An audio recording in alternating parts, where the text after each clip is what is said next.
Every month, GameRanks goes through all of the games coming out and tries to figure out which ones are most worth paying attention to. And that's this. Hi folks, it's Falcon, and today on GameRanks, the top 10 new games you need to pay attention to in October 2022. Starting off with number 10, Overwatch 2. I think this is probably one you're not going to be able to not pay attention to if you don't want to, which takes the popular Overwatch, which was not a free-to-play game, it was something that cost money to play, makes it free to play, replaces the old game, opens it up to anybody who wants to play it. They've moved over from 6 versus 6 to 5 versus 5. They've added a number of new characters, and I'm sure they've figured out some interesting new ways to make money, given it's free. You got the Battle Pass, and I know there's a $40 package. I don't know why you would buy a $40 package to a free-to-play game, but hey, I'm not the target audience for paying money for a free game. I doubt the marketing team was up late at night trying to figure out how to get the microtransaction critic audience. I am actually excited about Overwatch 2. I really didn't get into the original one. I thought that the 6 versus 6 was a little too chaotic. Bringing it down to 5 versus 5, I think, is a really good idea, but I'm also somebody who chose Valorant over the original Overwatch, so, I mean, the opinion is a little biased on that. Overwatch 2 is out on October 4th on PC, the PlayStations, the Xboxes, and Switch. At number 9 is Dragon Ball: The Breakers. Basically, if you take the concept of an asymmetrical horror survival multiplayer game, and instead of having horror, it's a Dragon Ball game, there you go. It's kind of an interesting version of it, though, in that it's a 1 versus 7 online asymmetrical game, and you almost never take control of, like, normal people in the Dragon Ball universe in any Dragon Ball game, and that's precisely what you're doing here. One player is Cell, Frieza, or Boo, and the other players are just normal, non-powerful randoms who have to either avoid or find a way to take on the Raider. Now, this is genre that can feel a little played out, but in all honesty, I think this looks like a fresh take on it. Dragon Ball: The Breakers is coming to PC, the PlayStations, the Xboxes, and Switch on October 14th. At number 8 is A Plague Tale: Requiem, the sequel to Plague Tale: Innocence, the indie stealth narrative experience, which was set in inland France during the course of the plague. You were a young woman whose brother has sort of a dark power to him. He's able to control the rats, which obviously is very tied to the plague. What we've learned about the sequel is that Hugo is going to be a lot more active. There's a lot more mechanics involving him actually controlling the rats, and it's not like that didn't exist in the first game, but it's expanded upon here. Narratively speaking, it also looks just a lot more grand, a lot more dark, but also set in the south of France, so a lot prettier and more colorful, despite the fact the story is probably actually a lot more serious and grim. It looks just like a huge improvement over the first game, and also it's supposedly going to be longer than the first game, which is good. The first game, that's probably the main complaint I have about it. It probably could have gone on a little longer. I love Plague Tale: Innocence. I'm really excited for Plague Tale: Requiem. It's landing on PC, PS5, and Xbox Series on October 18th. At number 7 is Victoria 3, the sequel to the 2010 grand strategy game Victoria 2, a simulation of 100 years from 1836 to 1936. I think a very interesting era to simulate in this form. Grand strategy, of course, you got the city building, you got the battle, you got the management, you got all that stuff, exploration. You really have a lot of flexibility. Let's say you want to do an industrial society, or let's say you don't. Let's say you want to do a traditional agrarian minimalist society. It's all there. You can do all of it. You got the ability to research new technology. You have the ability to regulate and control industry, make all the deals. And of course, you have the ability to be a tyrant. You could suck if you want, because you have the choice of balancing, the needs of your workers with employing the labor force. Why not? Why not play an evil run, Victoria 2 was a pretty great game, and I'm pretty sure they're going to be expanding upon the scope of that game a lot from the looks. But even if they weren't, even if they were just bringing that game into a new generation, making it visually better and function like a modern game, Victoria 3 would probably be worth it. I expect it to be quite good. Victoria 3 comes out on PC on October 25th.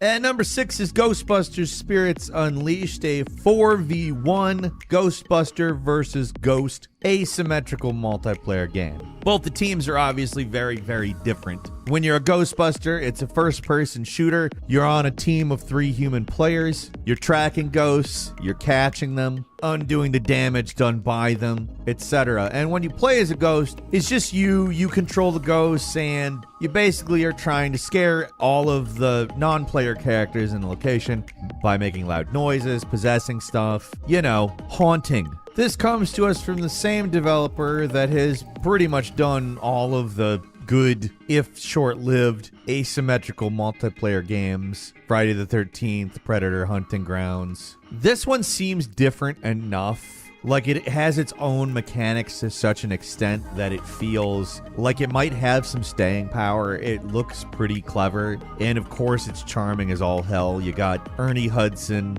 and Dan Aykroyd in the game. I mean, in all honesty, it actually looks like a fresh take on this genre. And I said in the Dragon Ball point, it's easy for this to seem played out. So it's cool that we're actually seeing versions of this, 2 of them this month, that have potential. Ghostbusters Spirits Unleashed comes to PC, the PlayStations, and the Xboxes on October 18th. At number 5 is New Tales from the Borderlands. If you remember, Tales from the Borderlands was a Telltale game series. This one is the same idea, probably going to play pretty much the same, except for it's actually developed by Gearbox, the creators and developers of all of the Borderlands games, save for Tales of the Borderlands. Interestingly enough, they hired a few people from the original game's development team because, as you know, although Telltale Games exists now, it exists in a different state in which a lot of the original employees are not there. So I think that it's fair to assume this is going to be a competent version of Tales from the Borderlands. And obviously, all of these games exist in the same universe continuity, I think. So I don't think that it changes anything from Tales of the Borderland, but they consider it standalone. So, it doesn't depend on the story of the original Tales from the Borderlands. It is going to have 5 episodes, but all of them are going to be released at one time rather than over the course of several months or even years with some of these various Telltale likes. It picks up about a year after Borderlands 3, and I think that's everything you need to know. New Tales from the Borderlands is landing on the PC, the PlayStations, the Xboxes, and Switch October 21st. And number 4 is Bayonetta 3. If you know Old Falcon from a while back, Bayonetta is, of course, a series I hold near and dear to my heart. Really just a fantastic Platinum game series that has never failed, in my opinion. When they picked it back up to make a sequel for Nintendo Switch, I was a little confused as to the platform, but I didn't care. I was just happy to get more Bayonetta because the first one is just hack and slash bliss. It's such a fantastic game. The second one is equally great. It ups the ante, and apparently that's the goal here as well. This particular entry into the series is about preventing the destruction of many worlds. There's a new enemy known as the Singularity, and there are various non-heavenly threats, man-made monsters, homunculi. You've heard the word before, but they're using it here like it's novel. It's not. Tons of Japanese media has homunculi in it, Full Metal Alchemist, blah, blah, blah. If I'm gonna be completely honest, I couldn't care less what the story is. I know it's gonna be completely insane because it's Bayonetta. Take me on the ride. Bayonetta 3 is landing on Nintendo Switch October 28th. And number 3 is Scorn, a game we have talked about for a very, very long time. It was first announced way back in 2014 as Dyson. I want to say we started following it here in 2017, and we've talked about it on and off since then. This is kind of a Tool album cover as The Witness, is basically how I understand it now. It's a body horror kind of techno-organic structure that looks both gross and technological at the same time. There is also some plain-ass FPS shooting, but all of the biomechanical weapons look painful. Not just to, shoot people with, but just to exist. They look like pure pain. It's one of those games where I think Agony kind of messed up the perception of the genre where this looks pretty different than Agony, actually. Honestly, from everything I've seen in recent years, it looks like they're going for a puzzle game, of course, with a healthy dose of survival horror. And I'm interested to see how this comes out, good or bad, to be clear. Just to be clear, this could turn out bad and still be an incredibly interesting game that's worth paying attention to. I don't think it's gonna be. I think it's probably gonna be good. I'm gonna be playing it when it lands on PC and the Xbox Series on October 21st. And number 2 is Call of Duty Modern Warfare 2, which sounds weird to say, but it's the sequel to the 2019 reboot, and it is a direct sequel. It features a lot of the same characters, and the story takes place 3 years after the 2019 reboot. Basically, it starts after a missile strike from the United States, killing a foreign general, and Task Force 141, the unit from the game, is basically trying to contain this situation, stop it from getting much more complicated and a bigger problem. This is also the first Call of Duty to be released on Steam in a long time. I thought the reboot was quite good, and I am excited to see more of it. It's cool that they have decided to continue this series in a more realistic fashion, because the original Modern Warfare series got pretty absurd, almost science fiction eventually. So we'll see exactly how this one plays out when it comes out on PC, the PlayStations, the Xboxes, and it will do so on October 28th.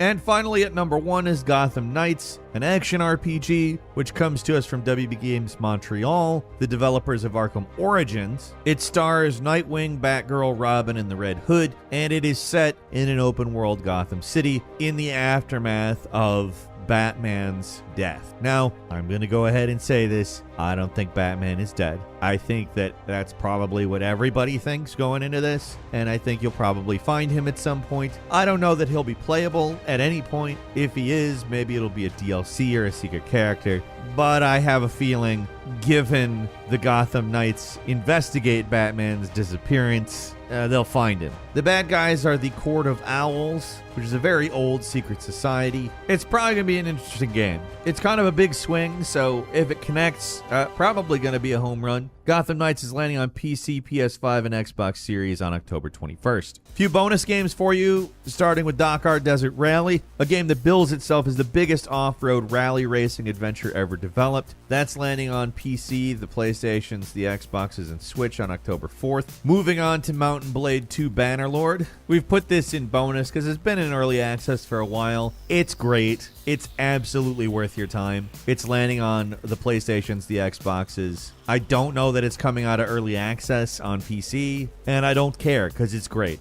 Seriously, it's a very enjoyable game. That's landing October 25th. Next is the Uncharted Legacy of Thieves collection on PC. It's about time. I can't wait to play these games on PC. That's coming October 19th. Resident Evil Villages Shadows of Rose DLC, a 4-hour story featuring the daughter of Ethan Winters. There was a bit of a tease that Ethan Winters is not actually dead, so we'll see exactly how that plays out. Buying this DLC also will give you access to the third-person mode that has been heavily touted. That looks great. Honestly, it looks very much like the Resident Evil remakes, and yeah, I'm all about that for Resident Evil Village. Finally, Persona 5 Royale is landing on a slew of new platforms. Probably the one people are most excited about is the Switch, but it's landing everywhere. It was on PS4, now it's going to be on that, PC, PS5, Xbox One, Xbox Series, and of course, the one everyone is really excited for, Nintendo Switch, and it's landing October 21st. You have no idea how much time I'm going to waste on Persona